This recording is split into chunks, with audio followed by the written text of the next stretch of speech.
जब वो लोगों को बताते हैं ना कि सिक्योरिटी मिलती है जीवन के साथ भी, जीवन के बाद भी, और कामों में कुछ नहीं रखा, तो मैं भी सुनती थी किचन में काम करते करते, लेकिन मुझे ये नहीं पता था कि एक दिन मुझे ही उदाहरण बनना पड़ेगा इस चीज़ का, और ये परिस्थितियाँ मेरे साथ ही ऐसी कुछ घट जाएंगी।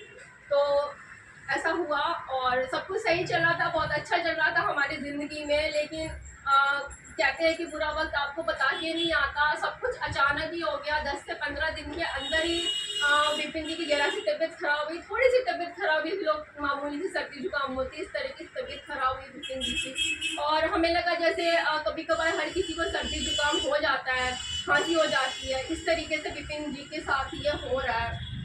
और घर के पास के डॉक्टर से दवाई लेके आए, 1-2 टेस्ट लिखे, वो भी कराए। टेस्ट में भी ऐसा कुछ निकल के नहीं आया कि भाई ये घटना इतनी बड़ी हो जाएगी, ये चीज़ इतनी बड़ी हो जाएगी, तो हमें कुछ भी पता नहीं चला। और जब विपिन जी की तबीयत थोड़ी सी और ज़्यादा ख़राब होने लग गई, तब हम लोग उनको बोलते रहे कि चलिए हॉस्पिटल चलते हैं, किसी और अच्छे डॉक्टर से दिखाते हैं। लेकिन अब देखिए कि जिस इंसान को जाना था, वो क्या क्या चीज़ें हमारे साथ घट रही थी, वो हॉस्पिटल जाने के लिए तैयार ही नहीं, वो डॉक्टर के पास जाने के लिए तैयार ही नहीं थी। बस तो मैं ठीक हूँ, मुझे कुछ हुआ ही नहीं है। हमें दिख रही है उनके प्रॉब्लम की ये चीज़ें हैं, खांसी हो रही है, सर्दी है, उनको सांस लेने में दिक्कत हो रही है, हम लोगों को सबको दिख रहा है, लेकिन मेरे हस्बैंड का माइंड ऐसा उस वक्त हुआ कि वो हॉस्पिटल जाने को तैयार नहीं हो रहे थे। और बहुत मुश्किल से मैंने अपनी सासू माँ को फ़ोन किया, सबको फ़ोन किया कि आप समझाइए, ये डॉक्टर के पास नहीं जाना चाह रहे, ये इनको पता नहीं क्या हो गया, डॉक्टर के पास जाना ही नहीं चाह रहे। सबने समझाया, लेकिन जो अपनी मम्मी की बात मानते थे उनकी बात नहीं सुनी, भाइयों की बात नहीं सुनी, मेरे पेरेंट्स ने समझाया, किसी की बात नहीं सुनी, उनको पता नहीं क्या हो गया। फिर लास्ट में फिर मैंने अपने भाई को बुलाया, मेरी सिस्टर ने, और हम सब लोगों ने मिलके उनको किसी तरीके से घर से बाहर हम उनको लेके आए कि चलिए आप जो कह रहे हैं ठीक है, आप स्वस्थ हैं, ठीक है, आपको अच्छा फील हो रहा है, ठीक है, पर एक बार हम दिखवा लेते हैं, जैसा डॉक्टर कहेगा हम वैसा करेंगे। अगर वो कहेगा कि एडमिट होना है तो एडमिट हो जाएंगे, अगर वो कहता है कि नहीं दवाई देके आप घर जा सकते हैं, तो हम घर चलिए।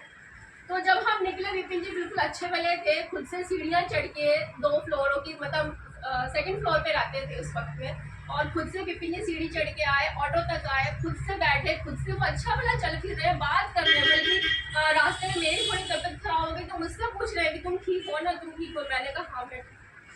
और जैसे जैसे शाम बीतती गई, विपिन जी की तबीयत और थोड़ी सी तो थी पहले से खराब, और ख़राब होती चली गई। और जिस हॉस्पिटल में गए वहाँ पे टेस्ट वेस्ट किया तो उन्होंने बताया, उनसे हमें पता चला कि विपिन जी के लंग्स में पानी भर रहा है। ये चीज़ ना हमें घर के आसपास वाले डॉक्टरों ने नहीं बताई, जहाँ टेस्ट किया उन्होंने भी नहीं बताई कि ऐसी कोई बात है। तो उन हॉस्पिटल ने बताया कि इनके लंग्स में बहुत ज़्यादा पानी भरा हुआ है, इसके लिए इसी वजह से उनको सांस लेने में इतनी दिक्कत हो रही है। और हमारा बैड लक देखिए कि उस हॉस्पिटल में एक भी बेड खाली नहीं, एक भी बेड खाली नहीं उस हॉस्पिटल में। तो उसके बाद उन्हीं हॉस्पिटल वालों ने किसी और हॉस्पिटल में बात करके इंतज़ाम किया, और हम उस हॉस्पिटल में गए, उनको बेड पे जब तक हम उनको लेके गए, अब देखिए रास्ते में और क्या चीज़ हो गई। उन्होंने पहले जिस हॉस्पिटल में हमें भेजा वहाँ पे गए, और मेरे हस्बैंड को थोड़ी सी हार्ट की प्रॉब्लम थी जो हमें पता चली थी कुछ टाइम पहले। तो जब हम उस हॉस्पिटल में गए, उनको फर्स्ट एड जो दिया जाता है सांस के लिए जो दिया जाता है वो दिया गया। बहुत बड़ा हॉस्पिटल था हमारे इधर का, द्वारका का मणिपाल हॉस्पिटल बहुत बड़ा हॉस्पिटल है।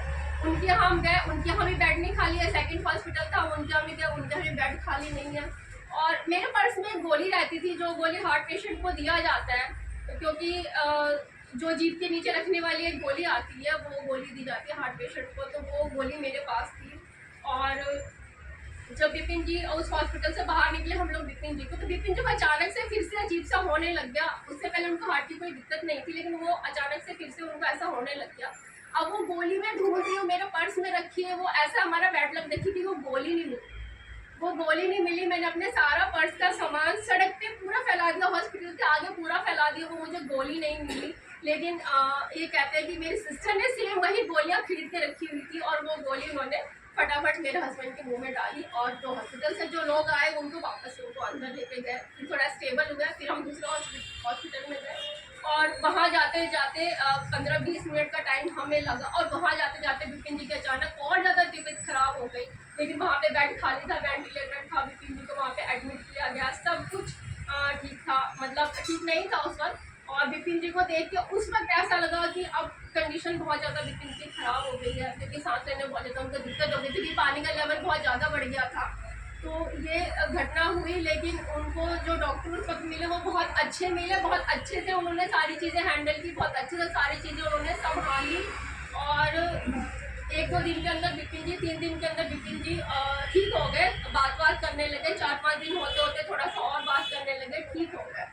और जिस दिन लास्ट डे था बिपिन जी का, उस दिन भी बहुत अच्छे से बात कर रहे थे। उस वक्त भी उनको आरसीएम की इतनी बड़ी थी कि वो कह रहे कि मैं बाहर का कुछ नहीं खाऊंगा, मुझे जो ला के आप दोगे आरसीएम का ला के दोगे, मैं कुछ नहीं खाऊंगा। अगर मुझे बिस्किट भी खानी है तो आप मुझे आरसीएम का ला के दो।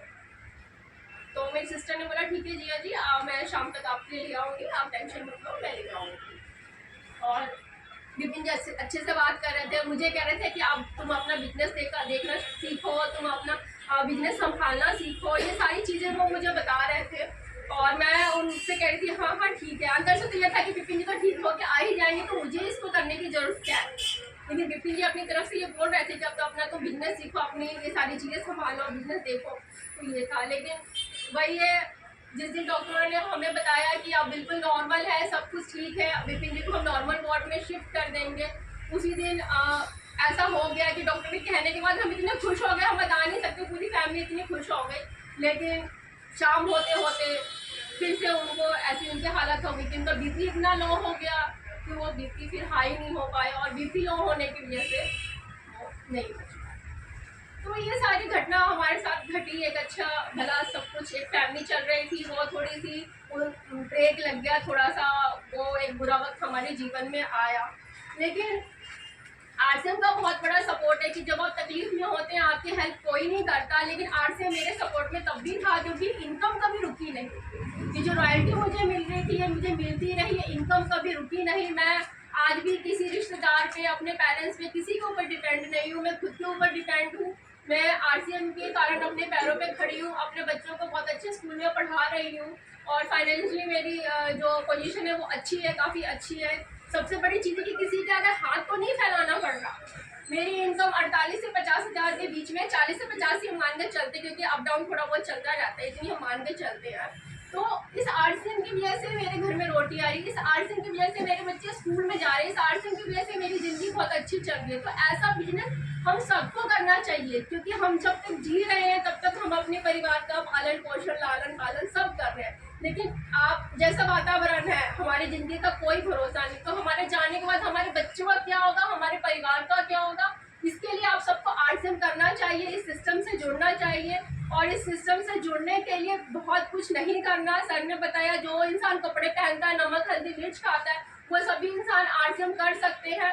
और इसके लिए सिर्फ आपको दुकान ही बदलनी है, कुछ और बहुत चीज़ें नहीं बदलनी है। ना कोई इन्वेस्टमेंट है, ना कोई पैसा लगाना है, ना कोई पूरा दिन आपको देना है। आप पार्ट टाइम में भी शुरू कर सकते हैं, जो लोग जॉब में है वो पार्ट टाइम में भी शुरू कर सकते हैं। तो इस सिस्टम को करना चाहिए। यहाँ से आप सिस्टम से जुड़ने का फ़ायदा ये है कि आप स्वस्थ रहेंगे, आपके घर में इनकम भी आएगी, जीते जी जब नहीं रहेंगे तो भी इनकम आएगी, और 7 पीढ़ियों तक आएगी। सबसे बड़ी बात है कि 7 पीढ़ियों तक आएगी। तो कोई भी ऐसा बिजनेस नहीं है जो 7 पीढ़ियों तक आपको इनकम दे सके। तो अगर आप चाहते हैं कि आपके घर में 7 पीढ़ियों तक इनकम आए, तो आपको आरसीएम बिजनेस से, आरसीएम अभियान से जुड़ना चाहिए।